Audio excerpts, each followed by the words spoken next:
Olá, sejam todos muito bem-vindos. Olha, o novo consumidor se tornou mais poderoso, e exigente, viu? Ele avalia os produtos, ele compartilha experiências, gosta de se engajar em causas que ele acredita e até mesmo, se ele gostar, se ele acreditar, ele promove os produtos.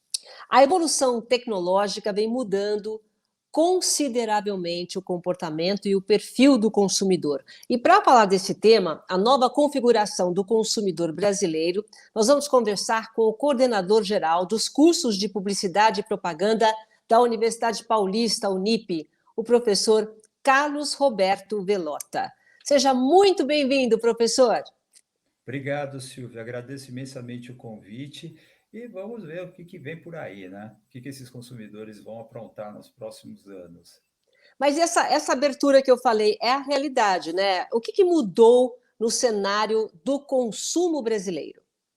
Olha, Silvia, não foi exatamente só no cenário do Brasil, né? A partir da globalização, a gente vê que alguns comportamentos começam a ser reproduzidos e eles ganham um espaço maior dentro das sociedades, independentemente da cultura, independentemente da localização dessas pessoas.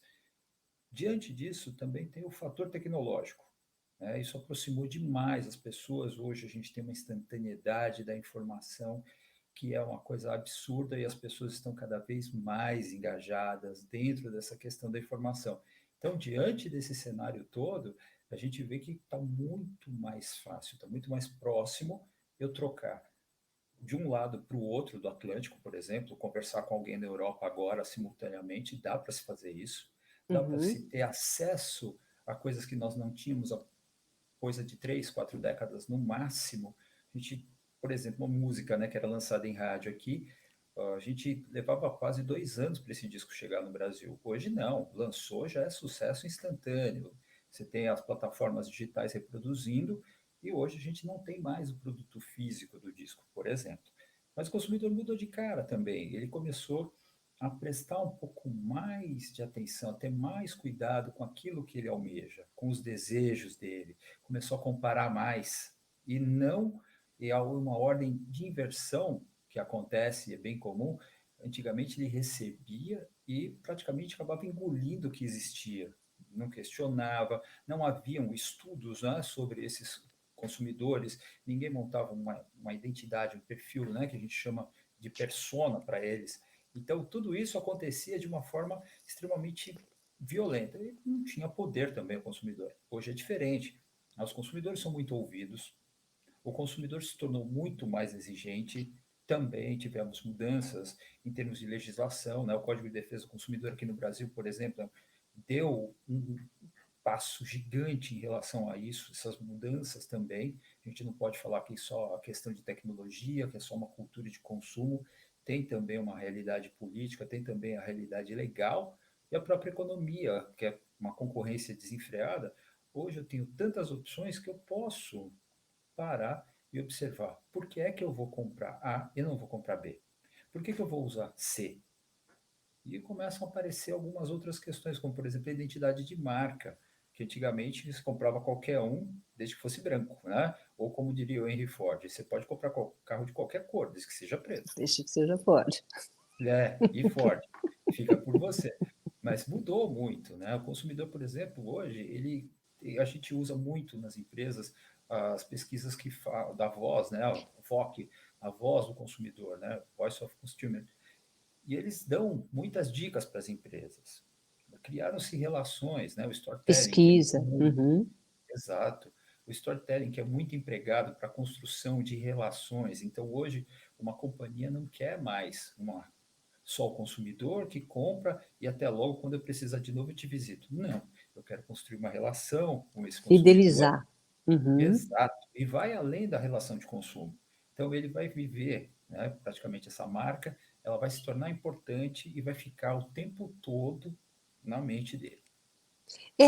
Você já praticamente respondeu a pergunta que eu ia fazer no sentido esse consumidor, né? Ele mudou.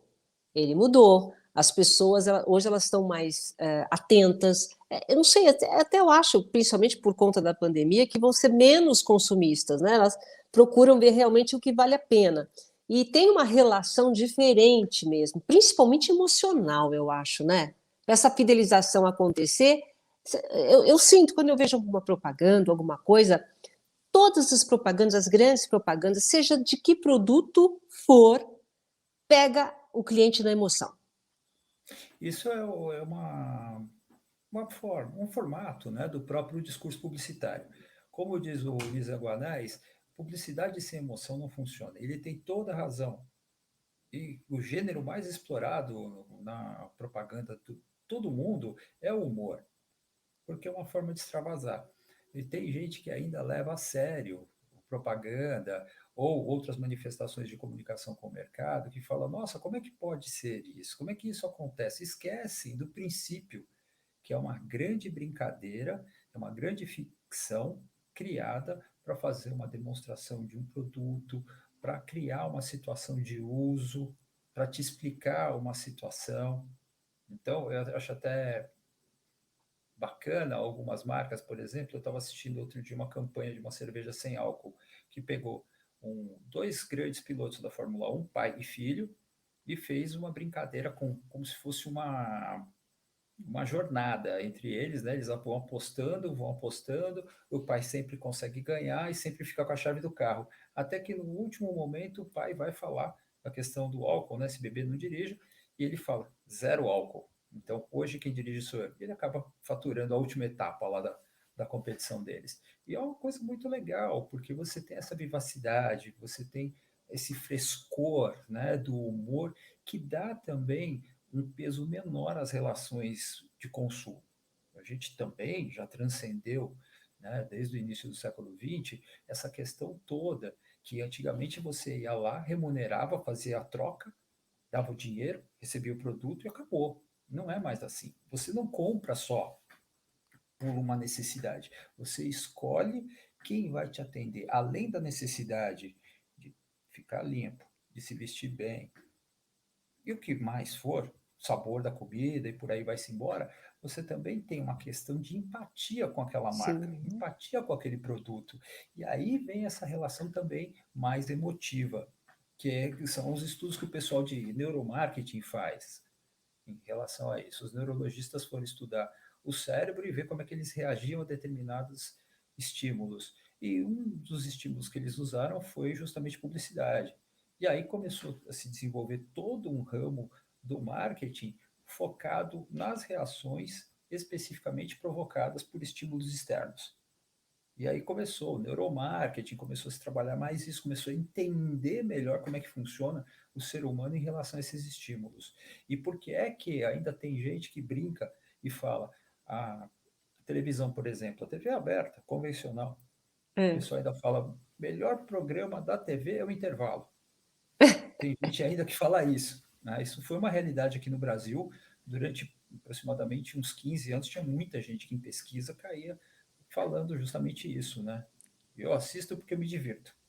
Mas é, e cada vez são mais lindos, cada vez, não sei, acho que a criatividade realmente não tem limite para o que está sendo feito. Agora, em relação, você falou no início um padrão de comportamento. Quer dizer, independente do que era antes, hoje então dá para a gente ter um padrão de comportamento?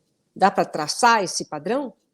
Dá para estabelecer algumas questões, mas dizer que estancou, que a gente está fechado num único padrão de comportamento, o estereótipo, né? É um só, o perfil do consumidor é um só? Não. Mesmo porque a gente tem que acompanhar as mudanças havidas na sociedade. Então, por exemplo, o modelo de família mudou. E não foi só em questão da Verdade, tem pandemia, total né? razão.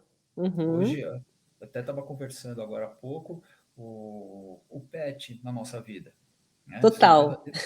São verdadeiros filhos, né? Eu estou com uma aqui do meu lado, Aham, que ela recebe, a gente até brinca, que é a dona da casa, né? sim, Porque eles acabam dominando todo o ambiente, eles acabam total. sendo o motivo total da gente discutir, etc. e tal. Então, humanizou essa relação? Humanizou muito, até demais, segundo alguns psicólogos, né?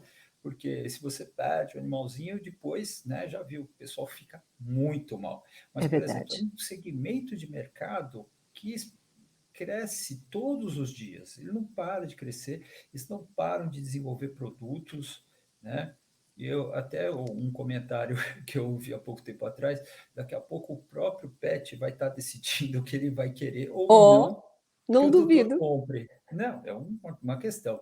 Outra questão também, Silvia, é o aspecto de como a gente vive, a cultura de moradia nos grandes centros. Hoje, antigamente, a gente precisava de espaço para fazer comida, um espaço para comer, um espaço para se divertir, para se entreter dentro de casa, um outro espaço para dormir, um espaço para higiene e por aí vai-se embora. Hoje, os modelos, né, dos apartamentos são cada vez menores, né, a moradia é pequena, as pessoas só frequentam a casa praticamente para trocar de roupa, higienizar e dormir, É. né?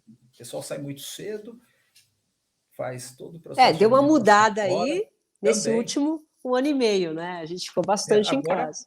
exato, agora todo mundo recuou e aconteceu também uma outra questão. As pessoas também estão otimizando os espaços. Então, Sim. muita gente cuidou da casa.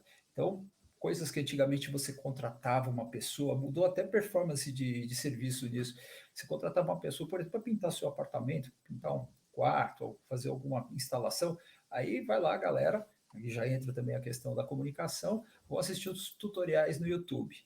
E aí Isso. aparece uma oportunidade para um engajamento de um produto, de uma marca, para patrocinar uma ação dessas.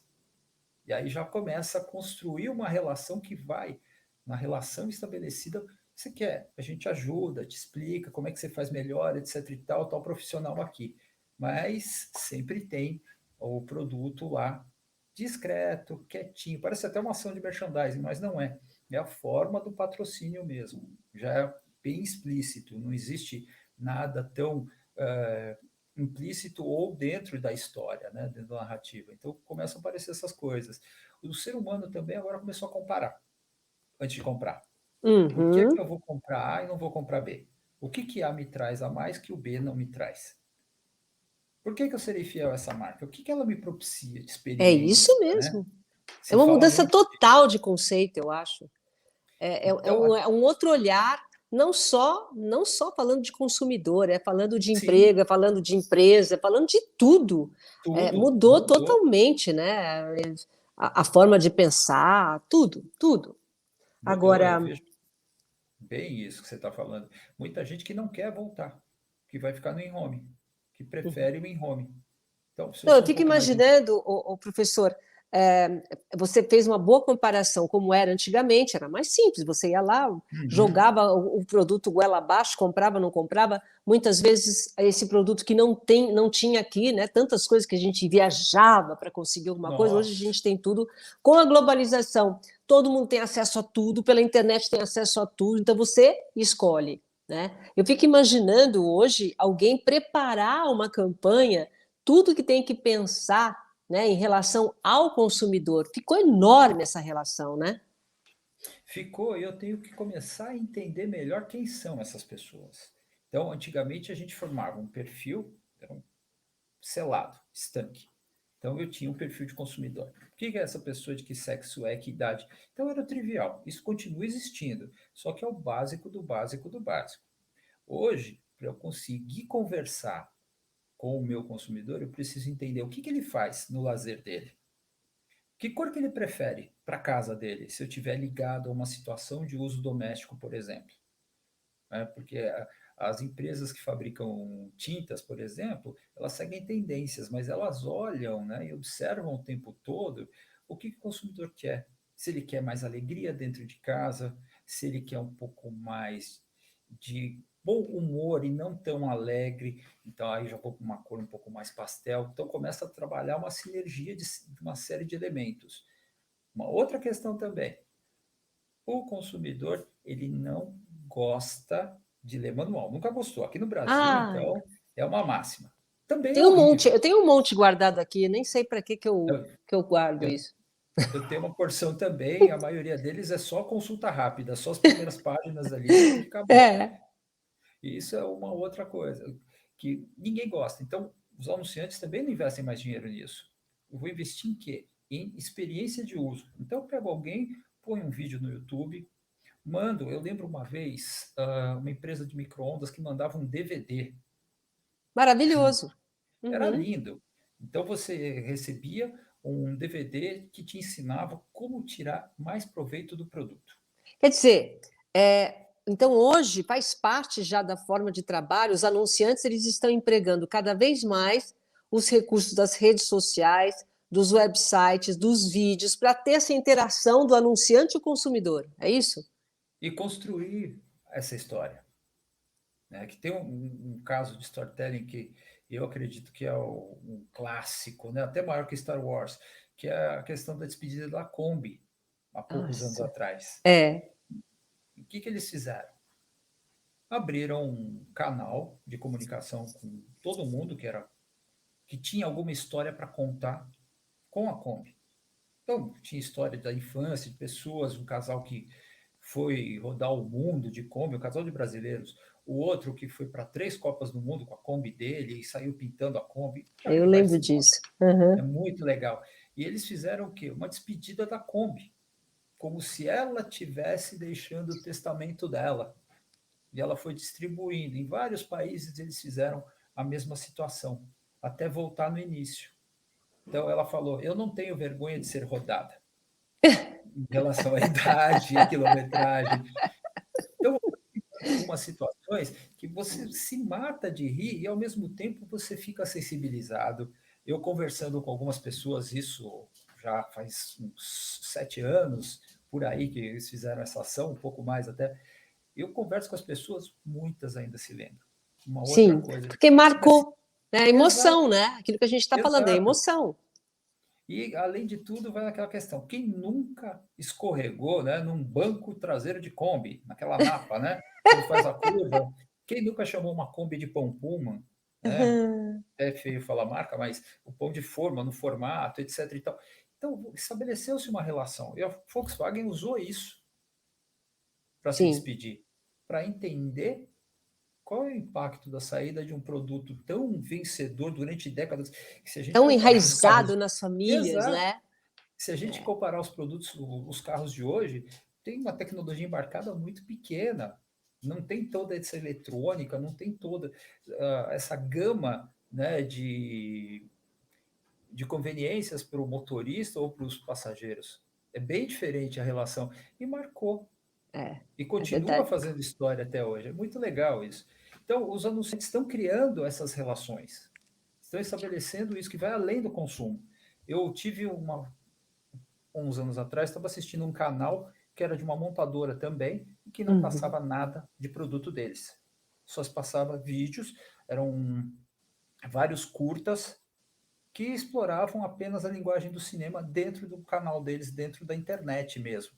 Era só para isso, para mais nada. Era entretenimento. Peraí. Então eu estou formando o meu consumidor. Entendi. Então Uhum. isso é muito legal. E eu saio daquela relação de só ficar demonstrando o produto, só falando que o meu é melhor, que o que ele tem de componente engajado, qual que é a tecnologia. Eu tiro isso e coloco dentro da tua casa. Porque hoje a gente não compra a roupa, a gente compra a sensação que a roupa dá. É, tudo ligado. Agora, como é que as marcas estão fazendo então para manter essa fidelidade? Manter a Então, fidelidade do consumidor é pegando pela emoção? não é só pela emoção. Aí a gente até brinca, porque o consumidor hoje ele sempre quer algo a mais. Sempre. Ah, sim. E esse algo a mais, Silvia, não é remuneração, não é o desconto, não é um brinde, já O se que passou é? disso.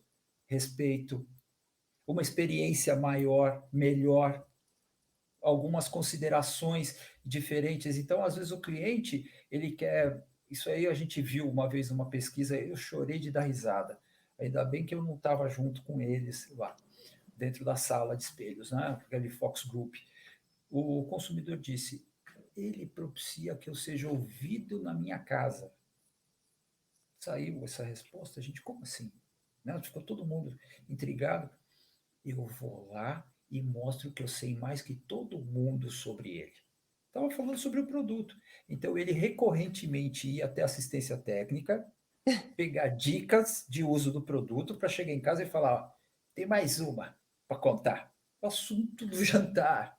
Então, Ele começou a estabelecer uma relação, esse senhor, em relação a isso. Começou a estabelecer um relacionamento mesmo. É muito louco, porque ficou parceiro, ficou o grande amigo dele.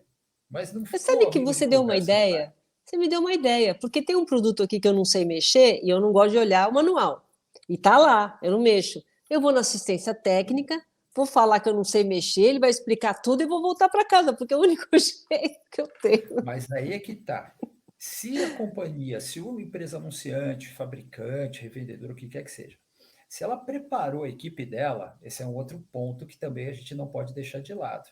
Se eu treino, se eu preparo, se eu engajo os meus colaboradores e mostro para eles que isso também é importante e que Entendi. faz parte do trabalho dele, essa questão do encantamento do consumidor, de mostrar realmente para ele, acreditar nisso, vai. Se eu chego lá, você vai amanhã na assistência técnica ver a questão do teu produto aí. Chega lá, a pessoa te atende. Bom dia, dona Silvia. Tá, e daí? Quer dizer, quem que dá corda nessa conversa, como diz, né? Sim, Não sim. tem conversa, fica no monólogo. Se você não explora, se você não perguntar, ele não vai acrescentar nada. Então, é você que tem que tirar. Se tem alguma coisa que você desconhece, ele também não vai te apresentar. Então, aí entra também essa questão. A gente precisa ter um cuidado muito grande com os colaboradores. Mudou o telemarketing, mudou a questão das plataformas. Hoje você tem que ter esse colaborador muito presente. Ele tem que parar para ouvir e não ficar robotizado, ou como a gente falava antigamente, né, o papagaio que só sabe repetir. É, Ele é tem muito que ter importante. atividade. É muito importante. Principalmente o que eu sinto, né, essa fidelização, o diferencial das marcas, para mim, minha opinião, é o atendimento. Porque Sem todo dúvida. mundo tem tecnologia hoje, todo mundo tem tudo, todo mundo pode. Eu posso comprar uma coisa do Brasil, posso comprar uma coisa da Alemanha, eu posso comprar de onde eu quiser. Agora, eu vou manter aquilo se eu for bem tratada, não é assim? Você Sim, tem que se ser você bem tem uma. tratado. É a Isso é questão da importante, né? experiência. O É a questão da. consumidor não aguenta mais desaforo, não. Não, já se foi o tempo. Leva esse é o que tem, acabou. Não tem mais isso. Né? A É. gente ia na venda e comprava. Esse feijão que o senhor está me dando é bom? Na época que vendia granel. Hoje você chega num supermercado, que é uma loja de autosserviço, você para na gôndola, você olha, marca que eu conheço, esse aqui eu não conheço. Será que eu levo ou não levo? Mas eu vou Uhum. arriscar, não vou arriscar? O que, que eu vou fazer? Então, ele para, você vê que até aquela compulsividade, aquela coisa, como diz um amigo meu, Lady Jax, né? Já que estou aqui, ponho no carrinho para não precisar enviar. O pessoal brinca muito em relação a isso, né? Quando vai fazer reforma, então é uma beleza, né? É. Vai no home center e vai colocando coisa. E chega e, não, vamos mudar essa parede aqui, já que está quebrando mesmo o piso, Jaque. vamos quebrar a parede. Lady Jax, já que você está fazendo uma coisa, vai enfiando coisa. Ô, Então, professor, o oi, que é um consumidor advogado da marca? O chamado é esse believer. É esse? É esse que a gente quer. É esse que a Ah, gente quer formar. Porque esse é aquele senhor que eu te por falei isso que eu agora. já engatei a pergunta aí. Exato. Ele vai chegar e vai advogar em prol da marca. Eu, há uns anos atrás,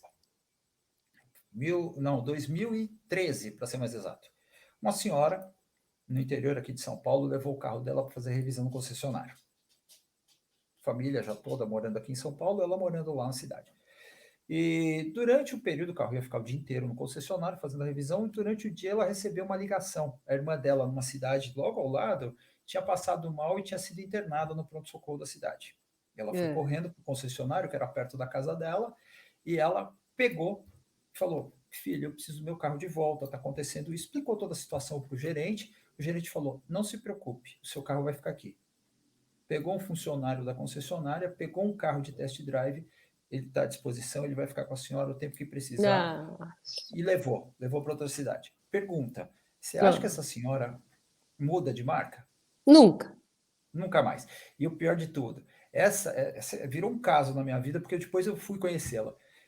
O que aconteceu? Ela levava bolo no concessionário toda semana e fazia festinha para o Mas é pessoal. importante, é isso E aí. aí, a questão de ser advogado, família toda morando aqui em São Paulo, os filhos, casados, netos, todo mundo. Fez todo mundo comprar carro da marca. Por quê? Para fazer revisão lá. Por quê? Para poder visitá-la. Então, ela engajou, ela aproveitou duas Isso é muito situações importante. e trouxe a família junto. Então, ela virou, né, o primeiro formador que a gente tem, né, o primeiro influenciador é o nosso familiar, que está no primeiro grupo. Né, aquele que ensina para a gente por que aquele negócio que a gente chama pelo nome, não chama de esponja de aço, né, é bom para É. 1000 coisas. Agora não 1001, só 1000, né, porque não serve mais para antena. Mas, cara, é louco isso, a gente fica perplexo. Você fala, mas como é que pode? Pode, e acontece. É um É. evento, é uma experiência. E às vezes é uma sucessão de experiências, tanto positivas quanto negativas, que o pessoal chama de momento da verdade, né? O MOT, né? Moment of Truth, que acontecem durante o processo. Então não é uma só, também. O caso dessa senhora é lindo, o caso desse senhor também, que ele criou essa cultura de buscar dica lá para contar no jantar de sábado à noite com a família toda. Agora, você sabe que tem tanta fidelidade da marca. Eu acho que as empresas elas têm que tomar cuidado quando elas crescem muito. E, no contexto, não precisam de um consumidor, muitas vezes. Você sabe que hoje, não vou falar a marca, claro, mas hoje eu liguei para uma companhia falando assim: olha, eu sou cliente de vocês há 24 anos e não quero deixar de ser. Será que vocês podem olhar para isso? Porque senão eu vou mudar. Quer dizer, você está falando que você tem uma fidelidade, você está falando que você está insatisfeito, né? E chega. Então, existe também esse comprometimento da marca com o consumidor. Você não pode, porque você cresceu muito, deixar de prestar atenção naquele consumidor, aquele aquela senhorinha que faz o bolo, aquela que está reclamando que está 24 anos, não está sendo bem atendida. Então, eu não sei que estrutura eles têm que fazer, mas tem que ter uma equipe para cuidar dos believers. Então, isso é uma questão que, para alguns serviços, né, também não vou entrar no mérito, mas eu tive essa experiência. Eu sou a mesma coisa que aconteceu com você, Silvio. Eu cheguei, existe um plano para me manter. O serviço de vocês aumentou demais. Está É, desproporcionalmente caro para o meu padrão de vida. é. Tem alguma situação? Não, não tem. Tá bom. Eu liguei, pedi para falar com o pessoal de retenção. Acabou o assunto. Ninguém. Tá bom. Migrei, fui para o concorrente. Quando eu chego no concorrente, que eles comunicam para fazer as mudanças entre eles, passa de um para o outro, aí eles me ligam, não, mas a gente consegue fazer isso. Falei, agora É, acabou o agora leilão. acabou. É, Vocês agora traíram, entre era aspas, a minha confiança. tem isso Exatamente isso. também. É isso mesmo. Agora, é difícil. Não é É. uma coisa que você faz em um dia, às vezes você leva anos para fazer, e uma escorregadela acaba com tudo. Então, o É, consumidor ele tem uma voz ativa, né? Uma tem. voz mais ativa atualmente, que tem que ser ouvida, independente se a empresa tiver milhões de consumidores, né? Um consumidor, é ele que manda. E hoje ainda tem uma outra questão. Antigamente a gente tinha uma métrica de quando acontecia alguma coisa boa em uma relação de consumo, você contava para 3 pessoas no máximo. Essa relação ficava latente durante, vamos extrapolar com o tempo, um mês e morria. Agora, Se agora você é fosse uma. cancelada, a empresa, você é Então, cancelado. exato. Agora, uma relação ruim. Você contava para 8 no mínimo e chegava um pico de 15 pessoas, até no ponto de ônibus, você não conhecia pessoas, contava. E É. espalhava isso e reverberava durante meses. Né? Aí eu faço a analogia com os dias de hoje, com essa geração da informação, com toda essa Nossa, tecnologia da informação, o barulho que você não faz. faz Né? barulho, faz E barulho. Para faz. milhões de pessoas. Faz. Porque então, a gente pode dizer o seguinte, que no processo de comunicação com o mercado, a tecnologia é que manda na publicidade, ou é o contrário? Não, não, não chega a ser. Não é ela quem manda, mas ela traz uma série de oportunidades para que a gente consiga estabelecer melhores relações ou que a gente deixe passar. Também existem oportunidades que você deixa passar, você torna uma oportunidade para o outro. Isso uma coisa bem popular, mas é verdade. Então, muita gente ficou no início, não vamos investir em internet, não vamos fazer isso, não vamos fazer aquilo, não vamos fazer aquilo outro. Ok, O concorrente fez, se tornou mais visível, se tornou mais presente na vida das pessoas. Algumas marcas, alguns produtos deixaram de existir praticamente por conta disso, caíram no esquecimento. É É que verdade. nem um amigo, eu brinco isso até em sala de aula. É que nem um amigo. Você tem aquele amigo que você fala uma vez por semana, você fala com ele uma vez por mês, você fala com ele a todo momento, seja bom ou seja ruim, mas você troca. Existe a comunicação. Você vai trocar com ele te procura e você o procura. A partir do momento que você estabelece uma relação em que só você se empenha, desgasta e cansa. A gente traz isso para a comunicação de mercado como sendo o nível de esforço que o consumidor tem que ter para se relacionar com a tua marca, com o teu produto, com a tua empresa. Então, tem alguns textos, tem um material muito legal, pesquisas que foram feitas, que falam exatamente isso. Quanto a sua empresa se esforça para perder cliente, para perder o consumidor, para perder mercado. Então, tem também esse outro lado, que justamente parece um absurdo, é um contraponto, mas vai de acordo com a filosofia empresarial. E tem empresa que não percebe que está fazendo isso. Ao longo do tempo, ela vai deixar de existir. Então, a gente tem que. É a paixão, né? O amor. Se a gente não fica reacendendo, criando uma situação ou outra, e não é que você precisa ter muito dinheiro, não é que você precisa ficar inovando toda hora, mas sempre lembrar que você está aqui. Você está presente, você está ao lado, você é companheiro. Então, estabelecem-se essas relações também. Ô, professor, então hoje, assim, fazendo uma visão geral, a gente está quase se aproximando do final. O que aproxima mais, né? O que a publicidade tem que prestar atenção?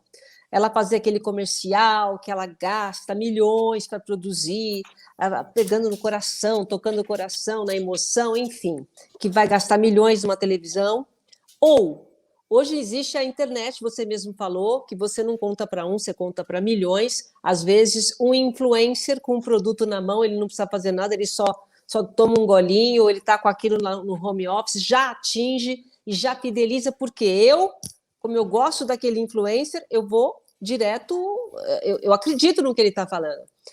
A publicidade mudou, então, foi mais para o lado do engajamento do corpo a corpo no caso dessa troca da internet, ou continua ainda a televisão valendo? As duas são verdadeiras e se completam. Por quê? Isso até durante a pandemia, já vi esse estudo antes, né? 2019 foi antes, né?